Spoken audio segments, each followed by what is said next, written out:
Alright, and welcome back to the channel. So, we got this beast of a thing in for a bit of a repair.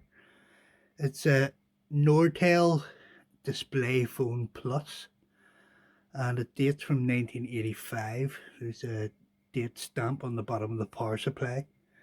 So, I can't really tell you an awful lot about this thing because it's out of my field, really. This is an office phone. Uh, which has some online capabilities. At first glance, because of the big screen, you probably think it's for video calls, but really it's from way before video calls were a thing. Uh, yeah, so this has online capabilities. So you can do normal phone calls with it. Has a standard receiver. It has two line ins, so two lines, line 1 and 2.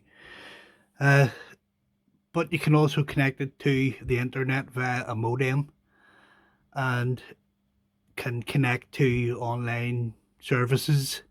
You can connect to, a server, a work server, or other people's server, download data and have it displayed on the screen. Yeah, so like I said, I don't know an awful lot about this thing. This is the first time I've ever seen one. I didn't know this was even a thing. I didn't know it existed. So it's probably its coolest feature. It has a full QWERTY keyboard, which is a little bit sticky to pull out, which is very yellowed as well compared to the rest of it. Yeah, so full QWERTY keyboard. It's a shame that cable just hangs over the one key, which is bound to annoy anyone who's trying to type on this thing. So this is the DisplayPhone Plus. There was a standard DisplayPhone, and as far as I can tell, really the only difference is the keyboard. The original DisplayPhone had like a chiclet keyboard on it, and this has a nice full travel keyboard on it. So we have some function keys across the top here, and this is your dialer, so if you're dialing the phone number. So these are sort of like a ZX81, that sort of membrane keys, and different function keys here. You can choose between line 1 and line 2. Put your caller on hold. This turns the screen on and off. So yeah, pretty damn cool. Even if I don't know much about it, it's still super cool. So the reason why I have this is the guy who bought this, he's a friend of mine. He's equally nerdy as myself. So he bought this, plugged it in, played about with it for a couple of minutes, and one of the capacitors blew in the power supply and released the magic smoke. So yeah, it's beyond his skill to replace the capacitors, and they're the dreaded reefer caps, which are common in stuff of this era. I've changed a few in BBC microcomputers in the past. Yeah, so there's actually two reefer capacitors in the power supply in this. Yeah, so that's the first thing I have to do, is to replace the capacitors before I can power this thing up. Now they're only filter capacitors. This will work without them. But the owner wants them replaced, so I have sourced modern equivalents to replace them. So the old reefer caps, they're filled with paper. They have a paper element in them, and they get the water ingress over the years, and that's what causes them to expand and then eventually explode.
now that I have the power supply fixed, I did check the voltages on it. It's 5 volt and 12 volt output.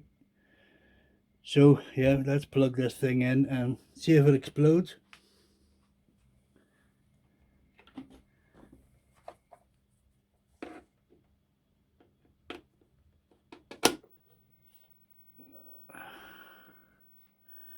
Okay, we'll have a power light. And yeah, nice orange phosphor display.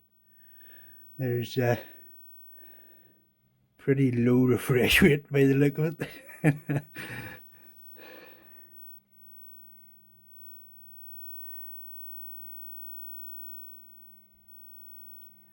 So like I said, I know absolutely nothing about this thing, so I can't begin to show you how it works. I just thought it was super cool and thought I would make a video of it. So I'm really glad I got this working for the guy, although it did work beforehand. I've just replaced the capacitors, the filter capacitors. Yeah,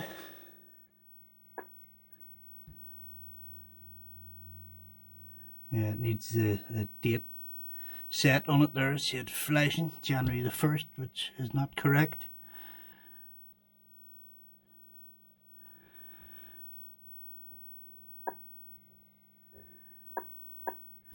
It also says on the screen there that it's locked.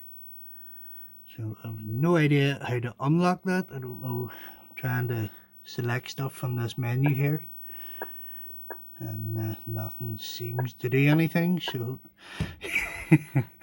yeah, your guess is as good as mine. Light on the caps lock works. Very cool machine. I'll give you a look around the back of this thing here just before I go. Alright, so on the back here, this is intensity dial for the screen. Turns the brightness up basically. I have a RS232C port for connecting the modem. That looks like an RF thing with some perishing foam inside it. I have no idea. It's like a BNC connector. I don't know what the foam's all about inside it. It's turning to dust after all these years. We have a parallel port for connecting to a printer, and the power input, which is a 9-pin, same as like an Atari controller. Volume for a ringtone. Volume for the key tone for pressing the function keys. And then the 2 line ins for your phone lines. So that's a look at the Nortel DisplayPhone Plus from 1985. Yeah, if you have any comments or experience with these things, feel free to leave a comment below. I have no experience with these things, so really I just wanted to show it rather than tell you about it because I have no idea how to even work the thing. Thanks for watching, guys. Don't forget to like and subscribe. Bye for now.